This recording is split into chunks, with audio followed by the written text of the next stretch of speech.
Nós estamos aqui dando continuidade à nossa leitura no livro de Mateus. Aqui no capítulo 8, a partir do versículo 14 até o versículo 17, que diz: E Jesus, entrando na casa de Pedro, viu a sogra deste jazendo com febre, e tocou-lhe na mão, e a febre a deixou. E levantou-se e serviu-os. E, chegada a tarde, trouxeram-lhe muitos endemoniados, e ele, com a sua palavra, expulsou deles os espíritos e curou todos os que estavam enfermos, para que se cumprisse o que fora dito pelo profeta Isaías, que diz: Ele tomou sobre si as nossas enfermidades e levou as nossas doenças.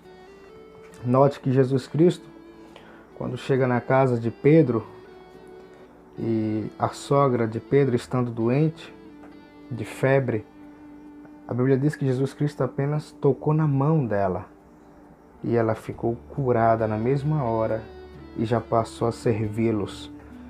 E de repente, talvez alguém anunciou que Jesus curara a sogra de Pedro. Começaram a chegar grandes multidões de enfermos e endemoniados. E Jesus cura os enfermos e liberta as pessoas que estavam oprimidas espiritualmente. Aí nós vamos fazer aqui uma reflexão a respeito da cura divina, tendo esses versículos como base. A provisão redentora de Deus.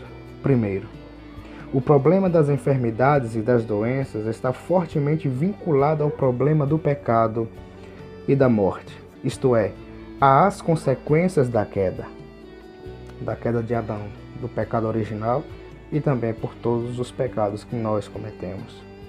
Enquanto a ciência médica considera as causas das enfermidades e das doenças em termos psicológicos ou psicossomáticos, a Bíblia apresenta as causas espirituais como sendo o problema subjacente ou fundamental desses males. Essas causas são de dois tipos. Primeiro, o pecado que afetou a constituição física e espiritual do homem, e em segundo lugar, o próprio Satanás. Ponto 2. A provisão de Deus através da redenção é tão abrangente quanto as consequências da queda. Para o pecado, Deus provê o perdão. Para a morte, Deus provê a vida eterna e a vida ressurreta. E para a enfermidade, Deus provê a cura. Daí, durante a sua vida terrestre, Jesus ter tido um tríplice ministério: ensinar a palavra de Deus durante a sua vida terrestre. Jesus pregou o arrependimento, que é o problema do pecado, e as bênçãos do reino de Deus, que é a vida, e curar todo tipo de moléstia, doença e enfermidade entre o povo. A revelação da vontade de Deus sobre a cura. A vontade de Deus no tocante à cura divina é revelada de 4 maneiras principais nas Escrituras. Primeiro, a declaração do próprio Deus.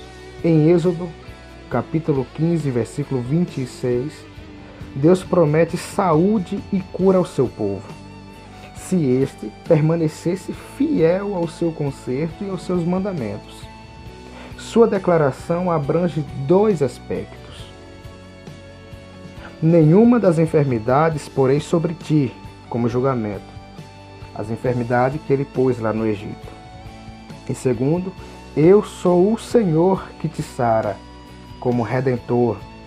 Deus continuou sendo o médico dos médicos do seu povo.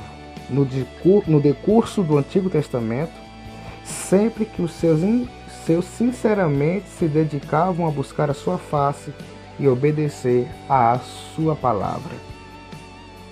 2. O ministério de Jesus. Jesus, como Filho encarnado de Deus, Filho encarnado, o Verbo se fez carne, era a exata manifestação da natureza e do caráter de Deus. Jesus, no seu ministério terreno, revelava a vontade de Deus na prática e demonstrou que está no coração, na natureza e no propósito de Deus curar todos os que estão enfermos e oprimidos pelo diabo. Terceiro, a provisão da expiação de Cristo. A morte expiatória de Cristo foi um ato perfeito e suficiente para a redenção do ser humano na sua totalidade: espírito, alma e corpo.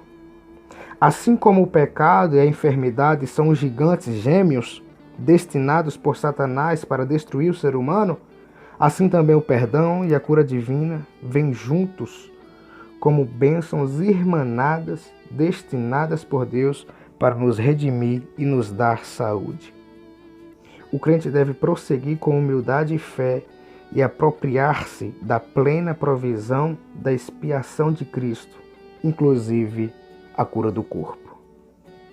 Em quarto lugar, o ministério contínuo da igreja. Jesus comissionou seus 12 discípulos para curar os enfermos, como parte da sua proclamação do reino de Deus. Posteriormente, ele comissionou 70 discípulos para fazerem a mesma coisa. Depois do dia de Pentecostes, o ministério de cura divina que Jesus iniciara teve prosseguimento através da igreja primitiva como parte da sua pregação do Evangelho. O Novo Testamento registra três maneiras como o poder de Deus e a fé se manifestam através da igreja para curar. Primeiro, a imposição de mãos.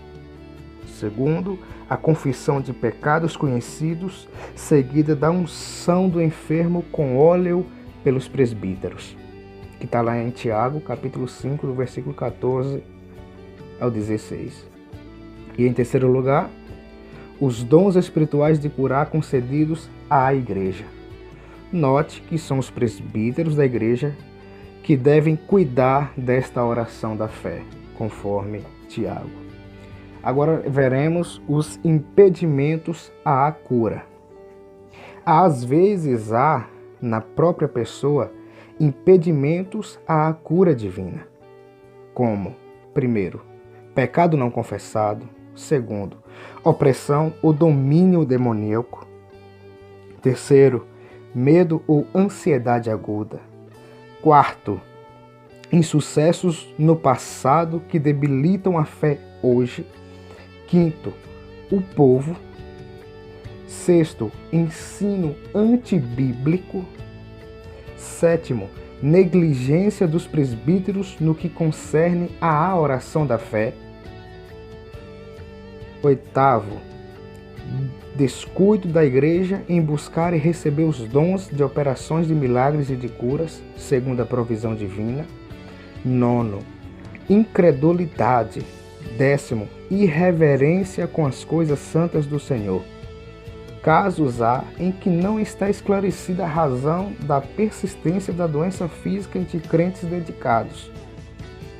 Em outros casos, Deus resolve levar seus amados santos ao céu durante uma enfermidade. Às vezes vem uma enfermidade para Deus recolher aquela pessoa. O que devemos fazer quando em busca da cura divina? O que deve fazer o crente quando ora pela cura divina para si? Primeiro, ter a certeza de que está em plena comunhão com Deus e com o próximo. Segundo, buscar a presença de Jesus na sua vida, pois é Ele quem comunica ao coração do crente a necessária fé para a cura. Terceiro, encher sua mente e coração da palavra de Deus. Quarto, se a cura não ocorre, continuar e permanecer nele, em Cristo, em Deus, examinando ao mesmo tempo sua vida, para ver que mudanças Deus quer efetuar na sua pessoa. Em quinto lugar, pedir as orações dos presbíteros da igreja, bem como dos familiares e amigos. Sexto, assistir a cultos em que há alguém com um autêntico e aprovado ministério de cura divina. Sétimo, ficar na expectativa de um milagre, isto é, confiar no poder de Cristo. Oitavo, regozijar-se caso a cura ocorra na hora e ao mesmo tempo manter-se alegre se ela não ocorrer de imediato. Nono, saber que a demora de Deus em atender as orações não é uma recusa dele às nossas petições. Às vezes, Deus tem em mente um propósito maior, que ao cumprir-se resulta em sua maior glória e em bem para nós. 10º, reconhecer que, tratando-se de um crente dedicado, Deus nunca o abandonará, nem o esquecerá. Ele nos ama tanto que nos tem gravado na palma das suas mãos. Porém, nós também reconhecemos o uso apropriado de recursos médicos. A medicina também foi Deus quem criou. Deus abençoe. Obrigado pelo tempo. Maranata.